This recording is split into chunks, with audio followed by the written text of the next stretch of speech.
So, looking into the back of the CS-700 unit,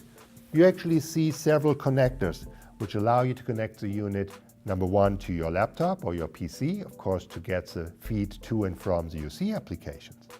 But it has several other connectors as well, which actually help you in the management and in the integration of the system into your conference rooms. Starting on the top, we actually have an auxiliary in port, which allows the CS-700 to become the audio soundbar for your TV or for your display, therefore not only being used for UC applications, but also being used for other applications in the room. We have an extension microphone for people who want to have another microphone on the table just to either extend the capture area for the microphones or to have another mute button on the table so that people can easier reach the mute button and mute the system.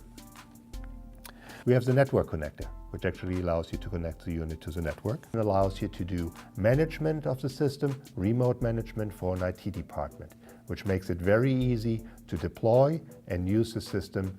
in larger organizations and an IT department to manage it.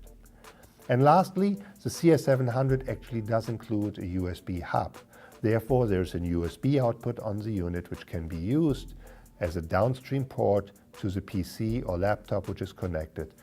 so that you can plug other USB devices into the CS-700 which are actually visible on your computer or your laptop.